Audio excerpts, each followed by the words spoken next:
میں ظہر سے پہلے، جمعہ نماز سے پہلے وہ نماز آپ پڑھیں، 4 رکعت نماز، نماز رد مظالم پڑھتا ہوں یا پڑھتی ہوں۔ کیا نام ہے؟ رد مظالم۔ رد مظالم کیا مطلب رد مظالم کا؟ کہ وہ چھوٹے موٹے گناہ جو ہم بچپن سے کرتے چلے آئے، کسی کا چھوٹا موٹا حق کھا لیا، کسی کا کوئی ہم نے مثلا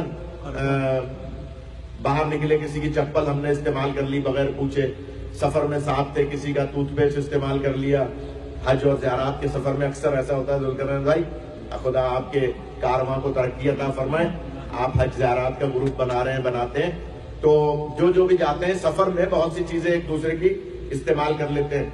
یہ جو باہر چپلیں اتارتے ہیں نا، ان کو دھیان سے اتارا کریں، ایک دوسرے پہ نالین نہیں رکھیں۔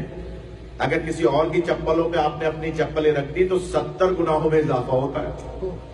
غور فرمائے گا، اگر کسی کی نالین پر نالین رکھ دیا آپ نے تو جان بوجھ کے، تو اس لیے نالین کو بہت دھیان سے رکھیں۔ اسی طرح سے چھوٹے موٹے بہت سارے گناہ ہوتے ہیں جو ہم ان کو گناہ سمجھتے ہی نہیں ہیں۔ بہت سارے گناہ، دل توڑنے والے گناہ، چھوٹی چھوٹی باتوں پر، چھوٹے چھوٹے معاملات پر، کب گلاس اٹھاتے میں، کپ اٹھاتے میں، چائے بناتے میں، افطاری لیتے میں، افطاری نکالتے میں، اور آپ کی زندگی کے معاملات میں، گھر کے اندر خاص طور پہ میاں بیوی کے حوالے سے بہت سارے شوہر اپنی زوجوں کے دل بہت توڑتے ہیں، جاہل جاہل کہہ کے۔ غور فرما رہے ہیں؟ یعنی بہت ساری باتیں معصوم کی منع ہے، کبھی بھی کسی کو جاہل نہ کہیں۔ اکثر بیوی سے کوئی غلطی ہو گئی ہے، گھر میں کوئی معاملہ ہو گیا، تم تو جاہل ہو، سخت منع ہے۔ ریاض بھائی توجہ فرمائے گا، سخت منع ہے معصوم کی، اس لیے کہ میری طرف منہ نہیں ہے نا، اس لیے میری طرف توجہ فرمائے، سخت منع ہے معصوم کی کہ آپ کسی کو بھی، زوجہ ہی نہیں، کسی کو بھی جاہل نہ کہیں۔ کسی سے مراد محب اہل بیت، کیوں کہ جاہل ہوتا ہی وہ ہے جسے معرفت امام نہ ہو۔ سبحان اللہ۔ یعنی جاہل کی علامتی عدم معرفت امام ہے۔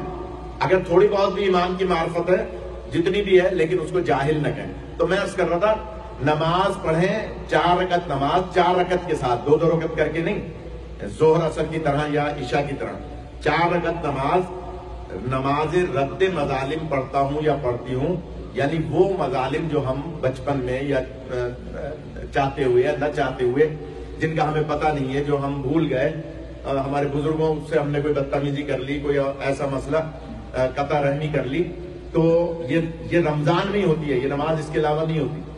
اس لیے اس رمضان کو اللہ کی بہت بڑی نعمت سمجھے۔ تو 4 رکعت نماز میں پہلی رکعت میں سورہ الحم کے بعد 25 مرتبہ سورہ اخلاص، قل هو اللہ احد، اور پھر 50 مرتبہ دوسری رکعت میں الحم کے بعد، تیسری رکعت میں بھی الحم، اور 75 مرتبہ سورہ اخلاص، چوتھی رکعت میں بھی سورہ الحم، اور 100 مرتبہ سورہ اخلاص۔ یہ 4 رکعتی نماز عشاء کی طرح ہے، یا آپ ظہر اثر کی طرح پڑھیں۔ اور یہ جمعے کی نماز کے بعد بھی پڑھ سکتے ہیں؟ نہیں، جمعے سے پہلے پہلے تو مراد ہے کہ فجر کے بعد پڑھ لیں؟ فجر کے بعد، دن نکلنے کے بعد، دن نکلنے کے بعد، اور ظہر کی یعنی جمعے کی نماز سے پہلے۔ ہاں، یہ ایک 4 رکعتی نماز ہے جو صرف رمضان میں کسی بھی جمعے کو پڑھی جاتی ہے۔ زیادہ تاکید اس کی جمعۃ الوداع کی ہے، لیکن جمعے کے دن سورج نکلنے کے بعد اور ظہر کے وقت، جسے نصف النہار کہتے ہیں، یعنی جسے ہم کہتے ہیں زوال کا وقت، زوال کے وقت سے پہلے 4 رکعتی نماز عشاء کی طرح، یعنی 2 کر کے نہیں، 4 رکعت۔ پہلی رکعت میں سورہ الحم کے بعد بالجہر، یعنی زور سے پڑھنی ہے، جیسے آپ عشاء کی پڑھتے ہیں یا فجر کی پڑھتے ہیں، اس طرح سے، یا مغرب کی پڑھتے ہیں، بالجہر۔ سورہ الحم کے بعد 25 مرتبہ پہلی رکعت میں سورہ اخلاص، یعنی جسے سورہ توحید بھی کہتے ہیں۔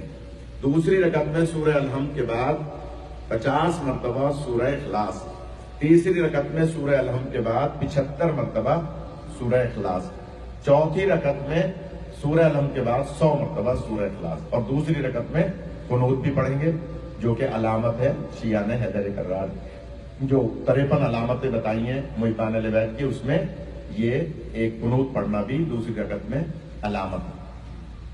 ہر رکعت میں الحمدللہ الحمد ضروری ہے، پوری الحمد، تیسری اور چوتھی میں تیسری چوتھی میں بھی، اور وہ تسبیحات اربع نہیں، سورہ الحمد یا جو ہم پڑھتے ہیں تیسری چوتھی رکعت میں اکثر سبحان اللہ والحمدللہ ولا الہ الا اللہ واللہ اکبر نہیں، سورہ الحمد چاروں رکعت میں سورہ الحمد 25 50 75 اور 100 مرتبہ سورہ اخلاص. جی مولانا صاحب اگر شوہر ہے بیوی کا دل دکھایا بہت کچھ بول دیا تو اس کو معافی مانگ لینا چاہیے. بالکل مانگنا چاہیے. وہ آپ بولو سبھی لوگ سب سنے. ہاں ماشاءاللہ اچھی بولو، بات دو کر سے رہے بولو، ہیں. سب کو بولو. ہاں اچھی بات.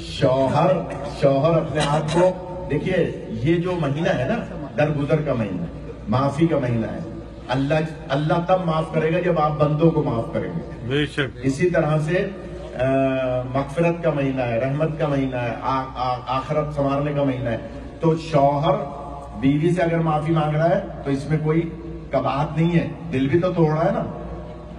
نہیں غور فرمائے. بہت اس اچھی کے بات. آنسو بھی اگر بہ رہے ہیں. ہاں اس کے آنسو بھی بہ رہے ہیں تو اس کا مطلب یہ ہوا کہ دل ٹوٹا ہے. تو شیرازی صاحب بہت اچھی بات کر رہے ہیں. تو اگر کسی نے اپنی زوجہ کا دل توڑا ہے تو وہ اس سے معافی مانگے، اللہ معاف کرے گا. اور اگر زوجہ نے دل توڑا ہے شوہر کا تو وہ بھی معافی مانگے. بے شک ایسے. یہ یعنی تالی دونوں ہاتھ سے بجتی ہے نا، دونوں طرف سے ہو سکتا ہے معاملہ، لیکن زیادہ تر